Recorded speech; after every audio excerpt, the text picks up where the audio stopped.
Okay, so good morning, everyone. Thank you for being part of the virtual event, which is organized by Women Who Test Bangalore and Trigent. So I'm Shruti, the chapter leader for Women Who Test, and will be the host for the day. So currently, I'm working as a senior test engineer in Trigent. So talking about Trigent is a pioneer in software development and it's a leading enabler of digital transformation. So it also provides a solution for enhancing the customer experience, adopting a new business solutions, building a modern workspace, and driving the profitable growth. Coming to our topic for the day, we are centered around the topic for today is centered around reimagining the future skills, how to reframe our careers, and in the current situation around the world, which is impacted by the pandemic. So we observe that we are slowed down in our process, and it has put so many challenges in front of us which we never imagined that that will even exist. So we don't know what would be there for us in next 5 to 10 years. In the past, when any organization was developing any product, the expectation was the whole team should be working at a single location. But now the situation has been changed, where we are working remotely.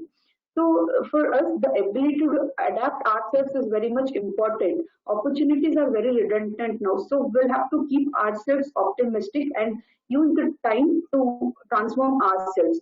So we can see that the market is changing drastically.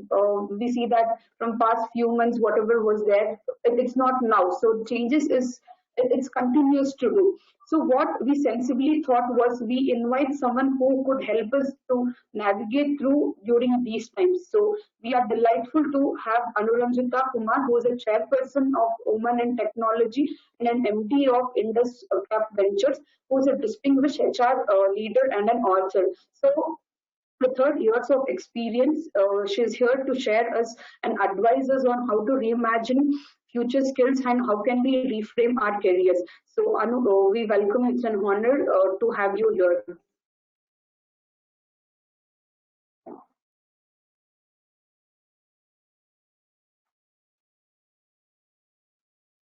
So before I hand it over to Anu, there are a few things which I would let you guys know about the seminar. As an attendee, you will be mute for the complete session, and the session is for 40 minutes, where additional 10 minutes will be for the Q&A. And whenever you have any questions, towards your right panel, you have a questions guide where you can just type your questions and send it over to us.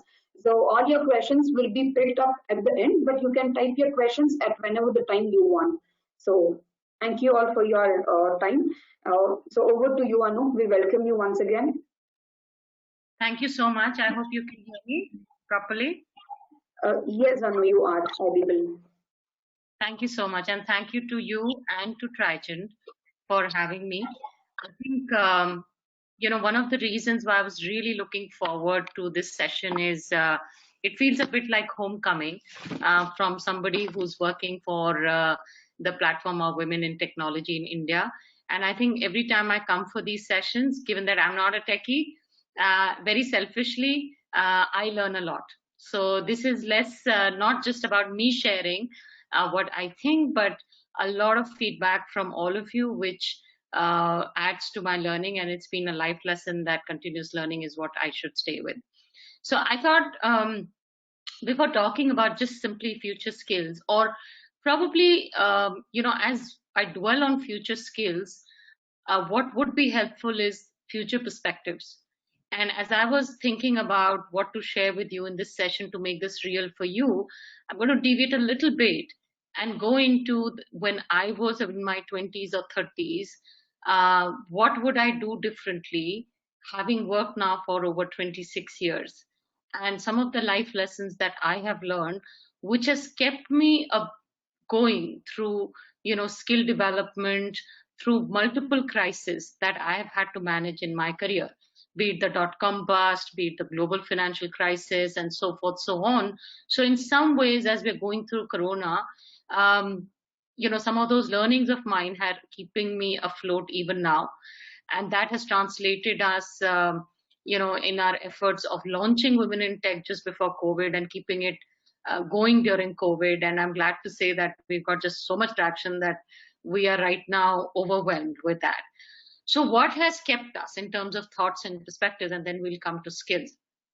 So I think, I start with the lesson that life doesn't always present you with opportunities. You create them.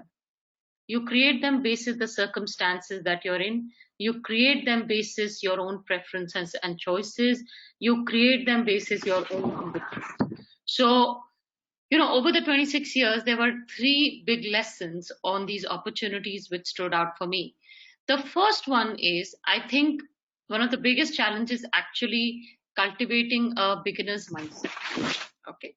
Keeping yourself open-minded, whether you are women who test, whether you are women who code, but keeping yourself fully, open-minded, and making sure you're still open to the world and continue to see new things like a fresher would in a college. Okay. You can actually get jaded when you're working or you're testing or you're coding. You can stop seeing things that you are that are new, and you can start fearing failure. And that's another big lesson I've had. Don't fear failure, because it's the biggest lesson that you actually learn what to do and what not to do.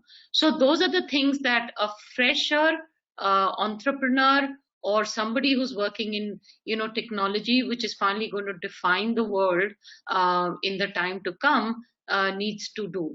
An open mind and ability to see the world with different eyes. So that was my first learning. Second, when I talk to my younger self, I always tell myself to be confident, first and foremost, to believe in myself before anyone else, because it's a bit like, if you don't know how to take a bet on yourself, who else will? So I think the self-belief is very important, because it gives you this unwavering faith in what you're doing. So, a lot of times when I'm talking to women in different communities, and we have communities of women coders, women in fintech, women in AI, and I'm talking to women who test, when you're going through this process of testing, what is it that you're testing? Not just the specs or the use cases or the UATs, you're also testing a vision, a dream that somebody's trying to make through that, tech tool, which might be being developed. So I think it's important to honor that belief. And I think it's ultimately this belief that enables us to enable others. So it's all about, what your goals are, what you're passionate about, and that leads to a really magical position to be. And the last learning, which I think is extremely relevant at this point of time, is feeling a little uncomfortable with your skills is an important thing. It's a sign of learning, continuous learning. And we talked about learning and one of the reasons of me being in this session. And learning is what the tech environment thrives on, right? You're continuously developing yourself, learning new languages, learning new skills, learning new codes. So continuous learning is extremely important. So seek out an environment where you're supported for that learning. But I think you have to get used to getting comfortable with the uncomfortable, getting familiar with the unknown, if there is anything like that, and feeling at peace, not knowing the answer and not always searching for that answer. So these were three of my life lessons. And I think, every stage of your life demands a different you. So, I'm not the same person who started my career 26 years back. I'm not even the same person who started a new venture about 6 months back. I think every month, every day, every week, you're kind of learning something, and hence you're developing. And, when you start something new, the scariest moment is just before you start. So I will go back to a sports analogy. Those of you who swim, who cycle, the first time you touched on that, or you sat on that cycle and you didn't know how to balance, was really scary. But once you were on it, it flew. If you're doing a deep dive into a pool, the moment you're standing just outside the water is really scary. When you jump into the water, you're in the water. So you have to swim or you sink. So I think the scariest moment has to be overcome with that self-belief. And whatever path you take, the path is made by walking. So, coming back to now, those were my perspectives. But coming back to skills and what would be needed, I think the important bit to think about is that during COVID and post-COVID, post-COVID, where are we going with this? And I wish there was a simple answer, and actually nobody really knows the answer. But what is being projected is it's going to be a world where the boundaries will blur between humans and tech. I think that's been coming for a very long time, and you might have read articles about it and you might have heard things about it. But the boundaries are going to blur even more because whether people are working remotely, they're looking for new solutions, the dependency on technology is exponentially higher because of a contactless world. Now, human beings are social beings, right? And not being in touch, not being in contact, in some ways will play up for the well being of the human race. So, one of the things that is being talked a lot about is how do you coexist with machines, with humanoids, with robots, and what does this mean for social interactions for us? And how do we align our own thinking and the skills to coexist? So let me give you an example. Last year, I was in a convention in Geneva where it was a convention about new technologies, about robots and humanoids. And as I entered the auditorium, or before the auditorium, you have the registration desk. So they literally had a small humanoid or a bot sitting there who simply asked me, "What's your name?" And I said, "Anuranjita Kumar." And this humanoid literally popped out a card for me to enter the auditorium. So my feeling at that point of time was a fear, because I felt like I was in a sci-fi movie and this bot can attack me. I don't know why I had this feeling. I was curious, but I was also fearful. So I went inside the auditorium, and what happened was that because this company was showcasing their bots and humanoid skills, um, after every two, three chairs, there was a bot or a humanoid prototype, which was kind of placed for us to experience what the experience would look like. And then on the stage, there was a panel discussion where there was a bot and there were three humans. And as I sat there next to the bot, and this was a physical bot, obviously there was a voiceover which came and said, "Hi, Anu," because obviously the information's traveled with seat I'm sitting on. My name is Tom. Okay, so Tom had a gender, Tom. And I said, "Okay, well, hi, Tom." And he said, "How are you doing?" And I said, "I'm doing fine." And then, then the panel discussion started and the questions started. And as the moderator asked the question, antennas of the bots would go up because they would ask questions and they would answer questions too. And so it was a really surreal experience. And then the funny bit is that in between, there was an intermission and I was going out to get a coffee. So out of sheer politeness, I turned around to Tom and said, "Tom, I'm just going out. Can I get you something?" And, he said, "Where are you going?" I said, "I'm going to get a coffee." He said, "Oh, no, liquid are not my body types." So they had infused Tom with some humor as well. Obviously, there were some engineers in the background who were controlling all this. Now, my limited point of stating this or sharing this incident with you is this is the world which we or my children are going to inherit, which a lot of you are going to be in. And the skill of coexisting, not simply coding or testing, but coexisting is real. And I don't know how many of you watch Netflix, but I'm a Netflix junkie and I watch episodes of Black Mirror. So I don't know whoever watches Black Mirror, but if you don't, highly recommend it. So there are two episodes, two different serials I was watching. One is Black Mirror and the other one is Darknet. If you watch them, Darknet is reality and Black Mirror is fiction. But I swear to you, if you watch them, there is very little difference between fiction and reality there, right? So if you were to extrapolate this back to your technical skills and to your softer skills, technically, you're going to need state-of-art visualization even before you can code or test anything. And technically, you should be ready to fulfill that vision which a lot of future leaders are going to have. Okay, so I think technically, I don't know what the new languages would be and what the new platforms would be and what the new database would be, but technology will become, as it is today, even a more integral tool to deliver those dreams and mission which take the human race to a completely different level. So I think technically the platforms are going to evolve.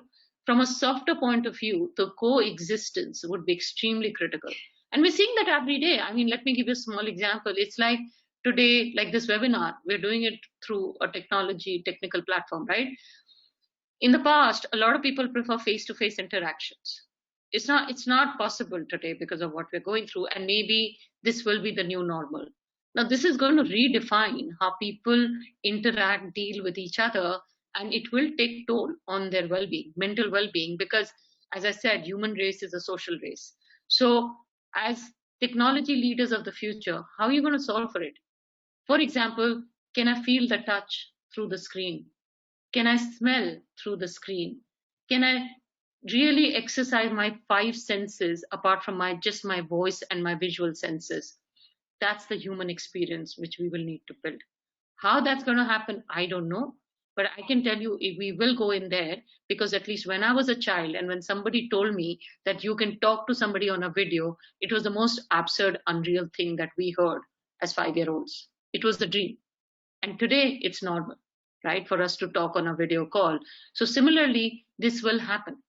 So all your five senses will need to be exploited, and how that's going to happen will take a human tech combination. And I think this human tech combination is coming um, up many times. It's coming up in universities. If you look at what the government has done recently, where they said students can study any subjects, whether it's liberal arts or science. You look at all the interdisciplinary universities which are coming up, like Plaksha, Mahindra has launched something, Reliance is launching something. Why are we going for disciplines which are interdisciplinary? Because it's all about the human touch. So that to me stands out as the first and foremost. I don't know whether that's a skill, but it's certainly a mindset that you will have to operate with. And I expect each one of you to be leaders in the future who will drive this agenda forward. So that's the first one. Second one, I would say data skills or analytical skills. I think they are not going out of fashion. And as life gets more complex and more of these challenges are thrown at us, data scientists are very, very, I would say, treasured commodities, because there just isn't enough talent in the market today. So I think the way you analyze things, and analyze always may not be related to data, but how you analyze situations to find solutions. How do you tie that up with the big data? How do you decipher the big data, and how do you really predict the future? The reason why I'm saying power of data, because data has the power to predict the future. And we have probably till today just scratched the surface. So data skills and analytical skills will be extremely critical in times to come. And that's something which, as industry, we would be looking for talent. I mean, I can tell you it's in dearth. There are multiple courses which are run around this by a lot of edtechs, but we are yet finding a dearth of people who can be data scientists. And I'm not sure where the gap is. Is it because of preferences? Is it because it's very tough? But the demand is far outstripping the supply that we have in the market. So analytical data skills will become even much more valuable than they are today, and something that I would strongly say watch out for, apart from the whole human tech skills that we've already spoken about. Third one will be entrepreneurial and strategic mindsets. So as I said, tech data finally caters to what the strategy is going to be. And strategy requires a very big picture view of situations. So those of you who may ever think about and saying, look, I want to really expand my wings, start my own venture, you will have to have a bird's eye view of the entire universe. Very often as investors, I have a lot of people come and talk to me about their dreams, and the things that we look for is how much diligence have you done? How much do you really understand the landscape? Is it a new idea, or is it an idea which you're trying to upgrade on? How much do you really understand? So having that big picture view of a situation will be important, whether you do a job or you start on your own, because when you see a big picture view, you're able to kind of connect the dots and make sense of it. If you just attack one piece, then likelihood is you're missing the entire problem. So the problem statements come from the big picture view. And once you have the problem statement right, you know what is the solution. And then you can have best of technology, best of data, all of that supporting you. So when we're looking for leaders at mid to senior level, one of the key criteria that we look for is what is their strategic view of a situation? How much do they, how much do we call it the ZIZO factor? Okay, we call it zoom in, zoom out. So how much can you zoom into a situation, which means you can get micro and then zoom out. Because at mid to senior level, you don't stay at micromanagement level. You should be able to see the big picture, put the chess pieces together and be able to execute. So try any situation, any problem, any testing, anything you're doing, always know what is the purpose. When I talk to a community of women who test, why do you test? Right? If you simply test for the sake of testing, I mean, very candidly, it can get boring after a point of time. But if you test because you know that this piece of testing is actually going to serve this purpose, the whole journey becomes so much richer because you're part of a bigger universe, right?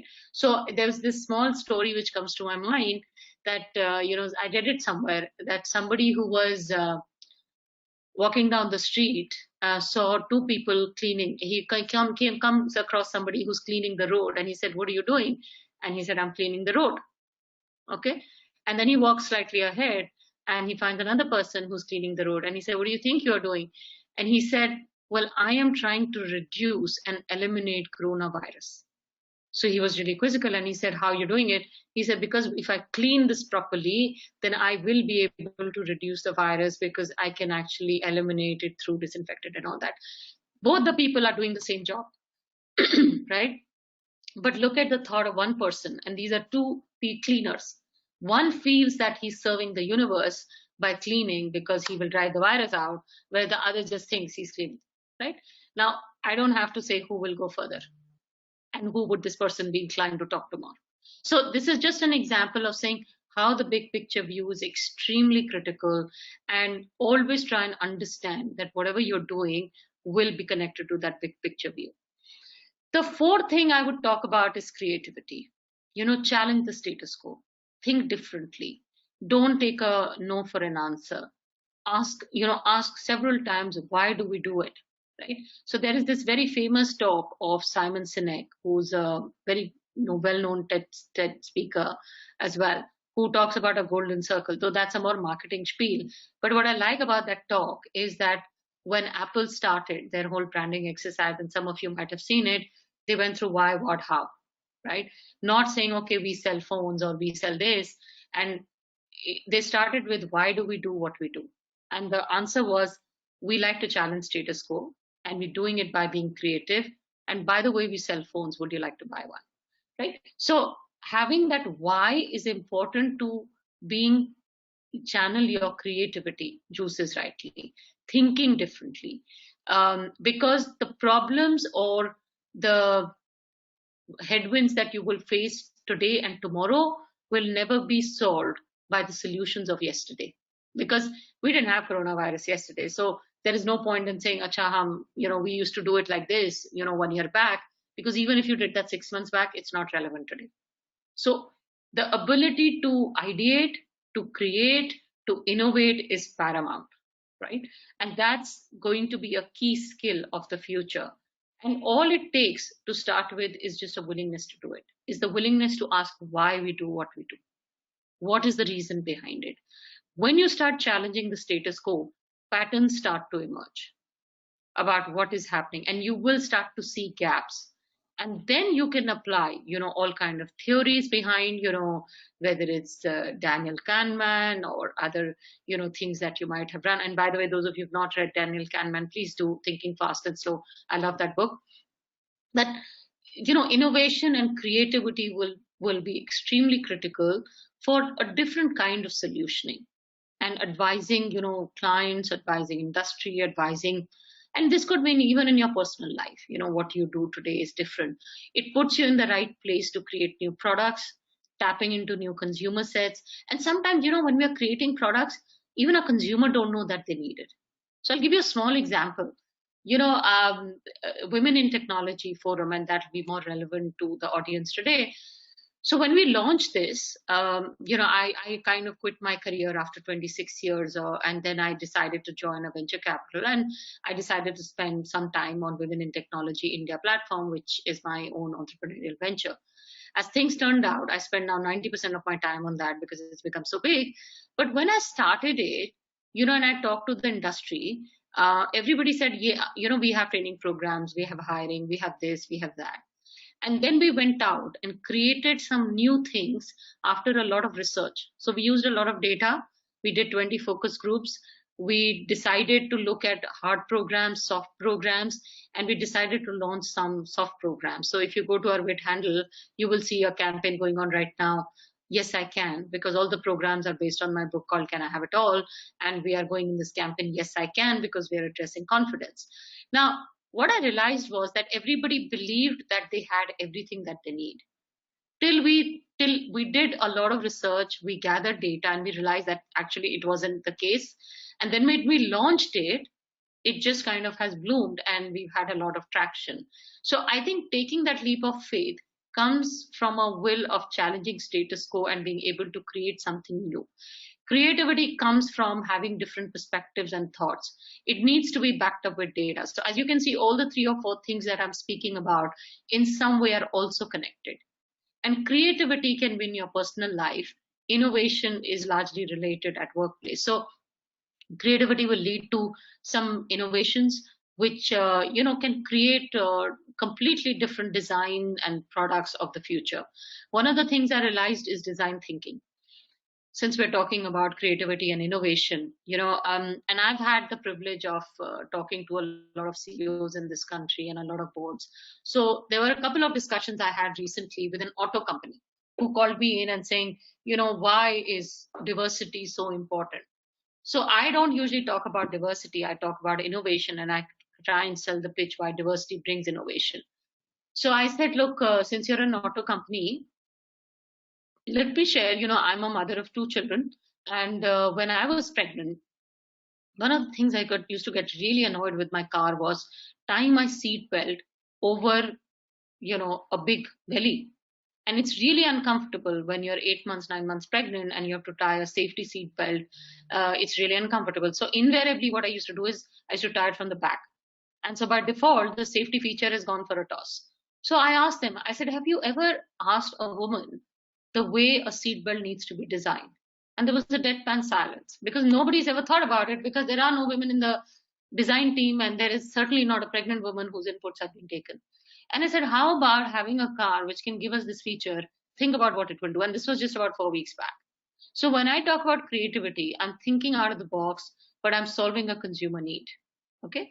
Let me give you another example, which is slightly disconnected to testing and coding and technology. But I was talking to a management team of a very big insurance company in this country. And the CEO called me and said, look, it's really tough because my management team is not convinced why we should have diversity, and diversity is really linked to innovation. So when I went in, obviously I asked them about their revenues, their commercials, and what was going on.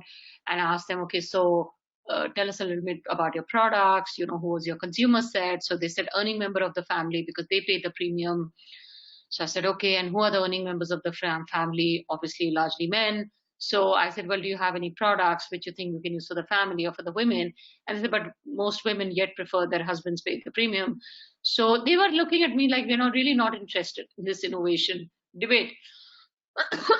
Excuse me.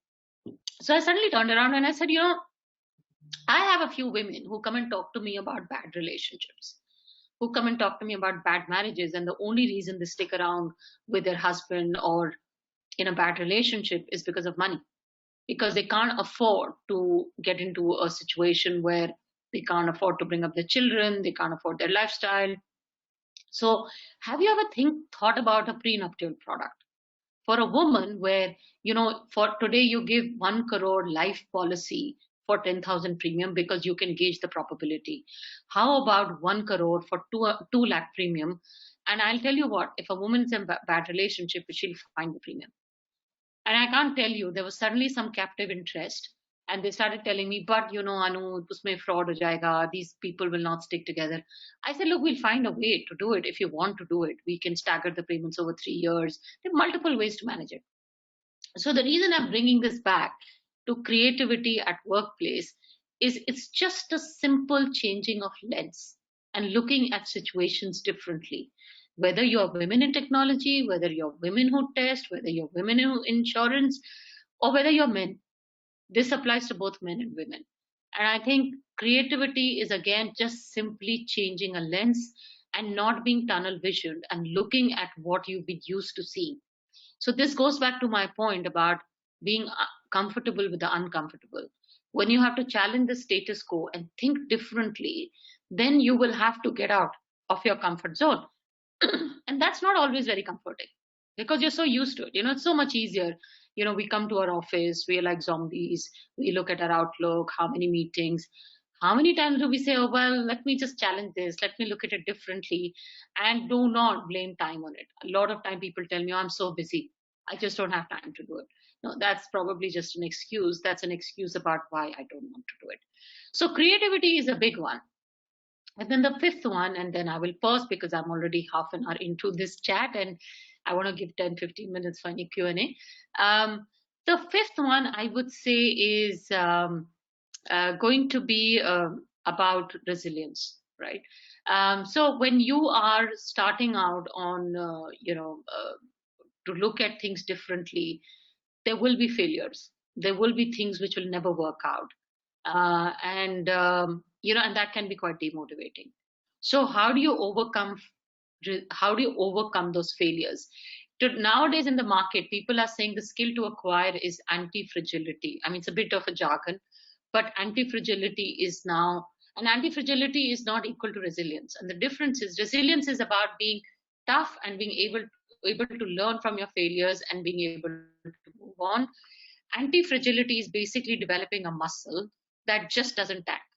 So anti-fragility is actually a stronger term to use. So being resilient and anti-fragile is important because we are going into this very unknown, unspoken future, which is exciting for people who want to leverage this opportunity for creativity. But maybe you will try 10 times and only 2 times you will succeed. And for those 8 times, you will need to be resilient and you will need to be looking at the positive side of the situation and saying glass is half full, not half empty. It didn't work out, but here are my learnings about what to do better next time. So resilience will be a key mindset and a skill to have in the future, or a competency if you want to say it, and that'll be critical. And I think I just want to take a couple of minutes to weave this with what the tech world would demand. So we have about 100 clients on board on the WiT platform. And when I talk to some of the biggest companies in the world or in this country, the kind of skill set they're looking for, and I'm going to keep the tech skill set aside because I'm sure all of you are fabulous on that. And, anything which is technical, so long as you have an average aptitude, can be acquired. And whether it's your Angular or your Pythons or Java, everything can be acquired so long as you're willing to work hard for it. So all those, I'm making an assumption that technically all of you are savvy, because the companies beyond a point look at the softer skills much more than just the tech skills. They look at project management, which is becoming more and more important because the workforce is going to be very amoebic. So, and this goes back to my big picture view. So which is where your big picture skills come in. So when we get the job specs, one of the things they look at is how do you project manage, right? The second thing is advisory, how you're able to advise a client, not just, and this again leads into the bit I talked about, creativity, being able to understand the big picture, being able to look at data, being able to create. A client will value you so much more and even respect you if you put in that effort to understand and advise them. And a good advisory happens on the back of the 5 things that I've spoken about. And the third thing that they tend to value a lot will be about challenging them a lot more. Challenging them in terms of saying, look, we kind of, this is not right. This can be done differently. Many a times what happens, the clients feel is just because they're paying the bill, people tend to go along. And sometimes clients are not always confident. They're very happy to get feedback. So challenging somebody, going back to my point about self-confidence, you need to be very confident about what you're saying. And that again will come from a lot of research. And, when I sit with a CXO or a management team and I challenge them, it comes from the fact that I've done a lot of research before I go to them. So let me give you a live example. we're doing some work with Google. Okay, everybody knows Google, it's a big company. So I got called in to deliver a program. So last night I spent 3 hours just doing a whole Google research on Google on that particular topic. And believe you me, I figured out so many opportunities just for Google, right? I've gone through 3 research reports. I've gone through all the 5 things that have happened in the last few months for them. And now, today, when I talk to their CEO, I feel much more confident that I can actually tell him that you don't need this, you need this, and here is what I've read. And maybe that, anything which is not public information, I will obviously not have access, but happy to be guided. But when you present that to a CEO, he feels you're taking ownership, right? You've taken the effort to go out of your boundary and go into what is going to happen in his company. You've automatically got 50% of his or her attention. And the rest 50% is obviously the product that we pitch for. So I think the whole challenge bit requires a huge amount of engagement, and that is extremely critical when you are working, whether in a company, you could be working with the BU head, or whether you're working in your own place where you are working with a client. So, and the last one, which is the fifth one, because I'm giving you 5 skills and 5 perspectives. The clients tend to, or companies or leaders, what they tend to value in their workforce is somebody who is, this goes back to the point of reinventing. I've had a lot of people who are working with me, and even as like when I look at WiT as a venture or a startup, every week is a month for us and every month is a year for us. So what we were doing 2 months back has to dramatically change. But I will always find 1 or 2 people who are stuck 2 months back and saying, Hamesik, we were delivering in this way, so we should continue delivering. And as a head of the company, I would value if they were able to move with pace and agility. So agility is becoming a big mindset shift and change their way of thinking. There is immense talent, there is immense potential, but the inertia to change and being able to reinvent yourself is also huge, because reinventing takes effort at all ends. But these are things which I think leaders or workplaces tend to really value. What I'm trying to find, what I'm finding lately is that, it isn't just about, as I've said earlier, it's just not about technical skills. It's about the 5 softer skills and 5 thoughts and mindsets shifts, which we need to make to keep ourselves growing, learning, and also making a success of whoever we want to be. And underlying all of this is a core purpose. And that's the last thing that I want to talk about and then pose. So core purpose is important. And intellectually, we all get it because we get it, right? We think we know why we are doing what we're doing. You will be surprised that the number of coaching and mentorings we do, where we get stuck is, why are you here? Why are you doing women in testing? Why are you doing women in technology? Is it just because of a salary? Is it because of a larger purpose? So one of the things I always recommend, and this is not about junior, mid-level, or senior, it could also be at a student level. In this moment or in this time, what purpose are you fulfilling? Why are you here? Why are you in this webinar? And what is it that you're going to take? Because if you don't know where you're going, anything can take you there and you can lose your path. Your purpose keeps on your path. And when I said paths are made by walking, your purpose is the fuel behind that walk, which you will undertake to do your path. So I think, for me, that's been a great learning. And there is a very famous poem by Robert Frost, which a lot of you might have heard, which is The Road Less Traveled.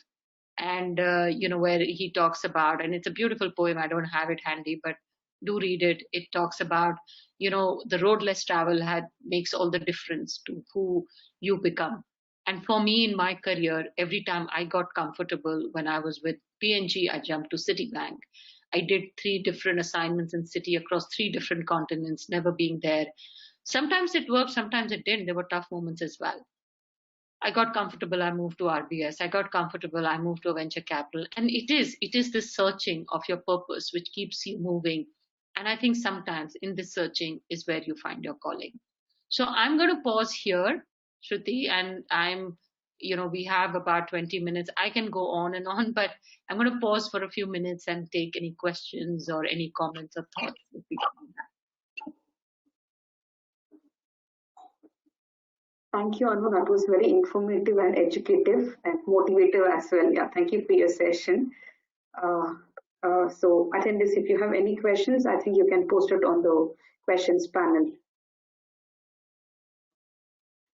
Anu, I have a question.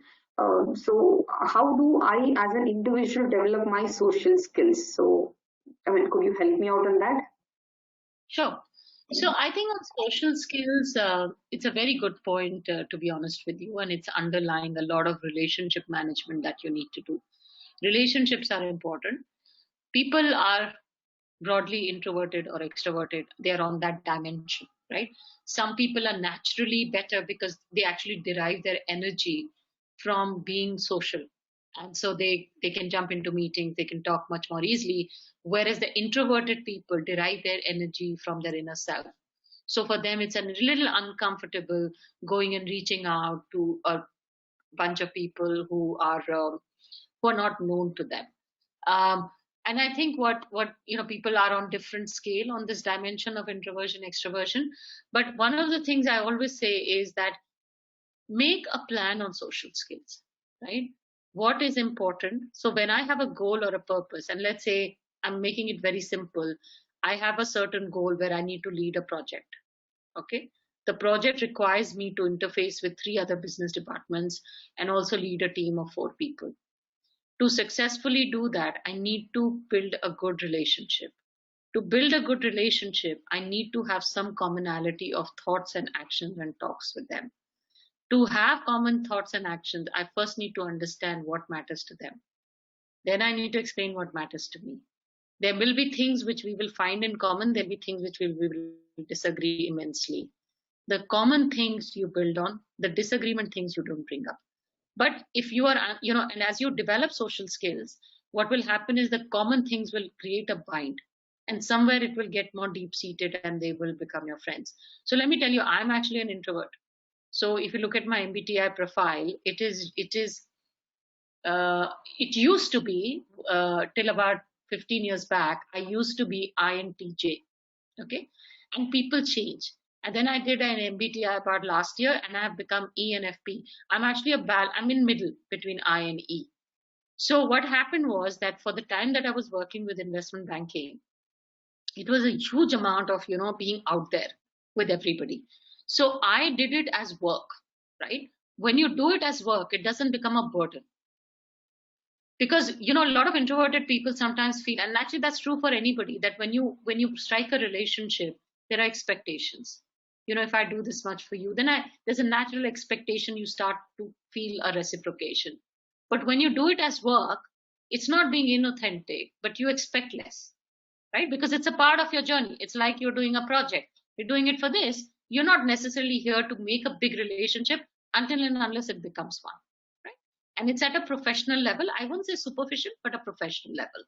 So I think social skills is a habit, and you have to, if initially you are struggling with it, make a plan. For example, I will do 2 or 3 networking conversations in a month. Okay, I will have a mentor. On my work, I will deal with XYZ. The more you cultivate it, the more it will become a natural habit. And before you know, like me, you would have moved your dimension. Because as humans, we are not hard coded like robots. We will evolve. I mean, we are the open AI, right? So we will evolve. And so we can cultivate it, but it requires a bit of discipline, a bit of planning, and some of the things that I've spoken about. And that should hold you in good stead. You're on mute. Sorry, I can't hear. Oh, sorry. Yeah. Thank you, Anu. Yeah. There's one more question, but it more looks like a technical one. And if you could give it a try, Anu. The question states that the attendee is a manual tester who is with an experience of more than 10 years, and the attendee is not interested either in coding or scripting. So they just want to know, what could be that technology which will, in future not demand any coding or scripting, but still remain in future, like next 5 years or something like that. Any such technology would be there if you could suggest them. I mean, as I said, it's more of technical one is what they are telling. I can't suggest technology, but I'm not into that space, but what I can certainly suggest is the demand that we are seeing. When I see the GPT-3 discussions which are going on in the market right now, anything you can develop in that space, you will be a very, very valuable commodity in the market. Right? So I don't know if there will be any technology which will not require any coding.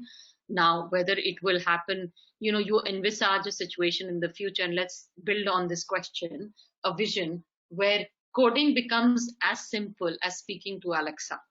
Let's think a little while, right? Why not? Why do we have to have these complicated languages which are very mechanical, right? Why can't we just speak to the software which actually codes for you? Because it can actually. You can code a software that codes for you. But that's the vision that I'm hearing from some leading technologists, which, by the way, for a lot of coders and testers, you know what it would mean, right? Because machines will write the code, they will test the code, and you are then final approver of the code. Now that is what is being envisaged in the market. So that's as far as I can answer that, Shruti. I will not be able to get into more technicalities than that. Yeah, no problem. Thank you for that. Yeah.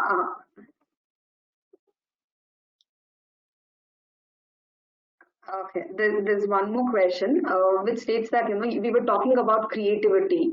So, how do we drive the creativity at the workplace? Like, does it come from the manager, or as an employee, can we drive it, or they want little inputs on that? I think there are two parts of it. I think every individual is a creative leader. The most complicated and fascinating machine is your own brain, right? So you own it, and you are the CEO of your own life, right? So I think creativity, you are the champion of your own creativity. What the manager can do is give you a conducive environment where your creative inputs are taken on board.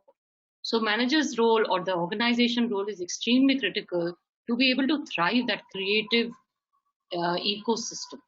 Okay, but because if an employee gets a creative solution, challenges the status quo, but the manager is just like, no, no, no, I don't want this, or that's not the way to deal with it, you're just going to create issues.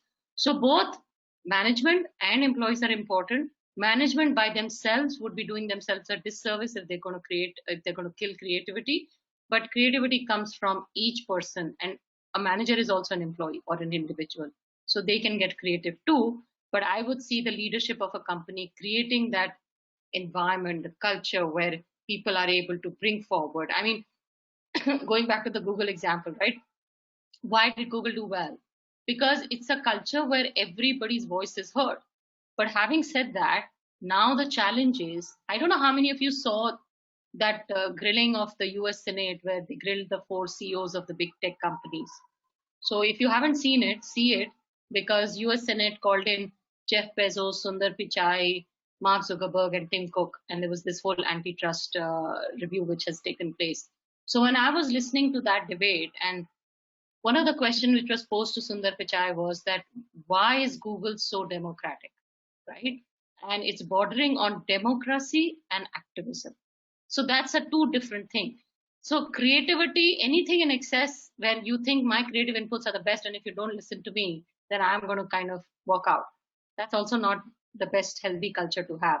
So in Google, for example, the culture is been bordering on activism, where they've been so used to getting their personal views into office that it's creating now dissonance about what is the right value. But Google is a teenage company and they will sort themselves out.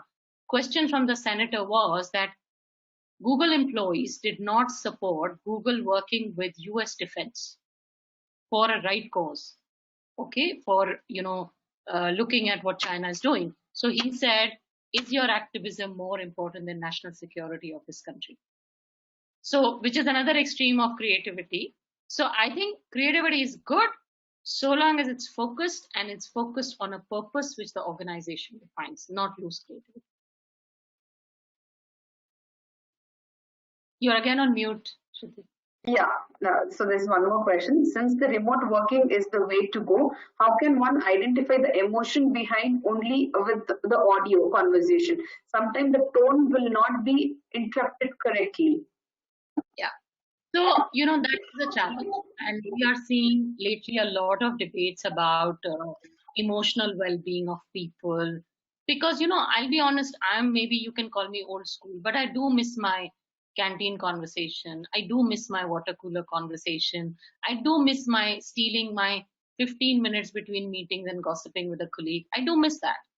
And there was a joy of doing that in office. So let's not deny ourselves the social joys that an office provided, which is why I say that it will never be full on remote working, but the pendulum will settle somewhere in between. So I think as long as we are remote working, like this video calling really helps. For example, you can see I'm quite excited and I can talk a lot, and Shruti is much more measured and more thoughtful than I am. So we can see, because facial expressions and non-verbals also give you cues about happiness or stress of a person. At an emotional level, we can sense the facial expressions of people. So a lot of people are not comfortable switching on their videos on Zoom, I'm realizing lately. I almost Yeah. in my team have to say, please switch on the video. And it's almost like I'm in my you really want to say, I haven't really brushed, I haven't washed my face. But the point is, I do want to see you because I want to see how you're feeling. I don't want to stress you, but it's an important component of connectivity for us. So to the extent you can do video calls, do it. It's important. I'm not going to push people to come on the video, but that's how you provide connectivity. And the other thing is, sometimes from the tone you can make out, it's a harder one to read, because tones can be sabotaged much more easily. So what I tend to do is, when I'm just on an audio call, is just ask a simple question. How are you feeling today? Right? Is there something bothering you? Right? Is there anything that I can do to help? Just sometimes asking an open-ended question helps.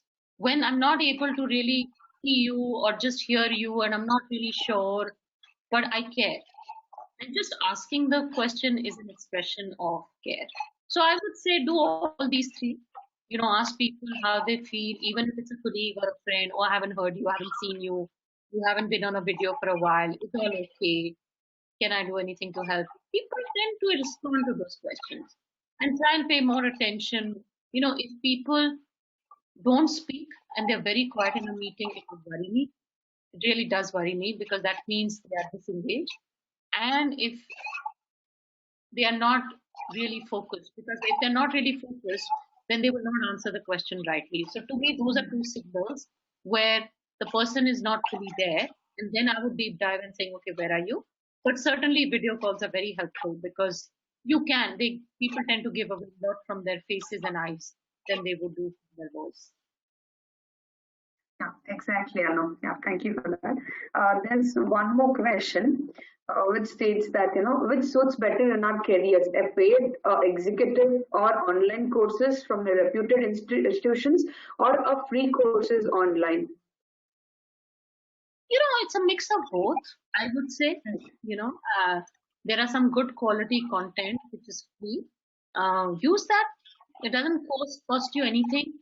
I would say do both. Depends on, again, what purpose are you doing these courses for. So if you're doing just for basic learning, then I would say Coursera or many of these other courses, edX. There's lots of good stuff, content out there, but it's not very interactive. So you'll not be able to ask questions. You'll not be able to. It's not a tutorial. So because that takes more effort. But if you want to apply and you want to do, like if you're going for an interview or you're jumping into an assignment, you simply want to know basic level what is there, I think a free course will suffice. But if you want to do a certification and you actually want that to be used for a job or for a project assignment, then I suggest you go from a reputed university, because it will hold more credibility. Okay, yeah. So, any questions from anyone else? I think we are done, Anu. Okay, we have about 5 minutes, so we're pretty much on time. It's been a pleasure to meet you, Shruti. Sorry if I've talked a lot, but I just get really excited when I come together with a group like this. I do hope that I was able to address some of the questions, and look forward to some of you joining us also in Women in Technology. And it'll be a great collaboration with this. Also, I'd like to congratulate you and your team and Trigent for putting this together. Thank you so much for your time, Anu. We enjoyed every bit of your talk, and it was very motivational. Thank you so much. Thank you for your time. Thank you very much. And let's take Yeah, in case if we get any other queries, we will just pass it on to you. Yeah, I mean, you can pass it on to me, or people can just ping me on LinkedIn or Twitter. I'm pretty active there. I'd be happy to do. Sure. Yeah. Okay. Thank you. Yeah. Yeah. Yeah. Thank you. Bye bye. So thank you all for your time. So in case if you have any queries, you can just leave us a message on the WWT Bangalore chapter Slack channel. So it would be great for us to carry forward it to Anu. So thank you all.